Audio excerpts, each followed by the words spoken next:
आज मैं आप लोगों को एक ऐसे कहानी बता रहा हूँ जिसको सुनकर आप लोगों को बहुत कुछ सीखने को मिलता है। रीनू और मीरा बहुत ही अच्छी दोस्त थी और दोनों हमेशा कुछ न कुछ किया करती थी। अभी दोनों अपने कॉलेज में पढ़ाई कर रही है। एक दिन की बात है, दोनों कॉलेज से आ रहे थे तभी उनको एक बहुत ही बुरा आदमी दिखाई दिया। दोनों ने सोचा चलो उनके पास जाकर कुछ पूछते हैं। फिर क्या था, वो दोनों उस बूढ़े आदमी के पास जाकर बैठ गए और बोला, बाबा आप कैसे हो। उस बूढ़े आदमी ने बोला, बेटा मैं तो सही हूँ, आप लोग कैसे हो। दोनों ने एक साथ बोला, हम भी सही है।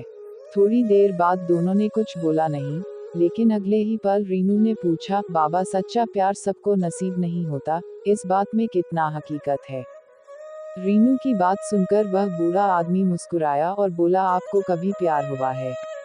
रीनू ने बोला, नहीं अभी तक तो नहीं हुआ है।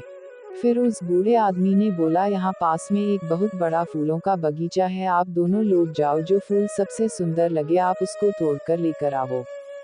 फिर क्या था, दोनों दोस्तों ने बाबा की बात मानकर फूलों के बगीचा में जाने का मन बना ही लिया।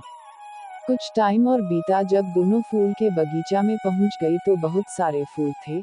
दोनों ने करीब 1 घंटा तक फूल के बागीचा में सबसे सुंदर फूल ढूंढा, लेकिन कुछ भी नहीं समझ नहीं आया।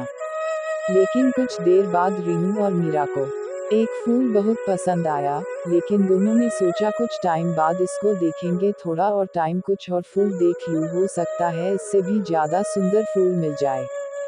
दोनों आगे बढ़ गए, लेकिन थोड़े ही टाइम बाद दोनों ने सोचा चलो उसी फूल को तोड़कर बाबा के पास चलते हैं। लेकिन जब दोनों वापस आए तो देखा कि वह फूल कोई और तोड़ लिया था। दोनों दोस्त बहुत ही निराश होकर उस बूढ़े आदमी के पास गए और बोला, बाबा हमको बहुत लंबे टाइम के बाद एक फूल पसंद आया, लेकिन उसको कोई और तोड़ ले गया। उनकी बात सुनकर वह बूढ़ा आदमी हंसने लगा और बोला, बेटा यही प्यार का हकीकत है। जो सामने होता है उसकी कदर नहीं होती, और जब हम वापस आते हैं तो वह भी नहीं मिलता है।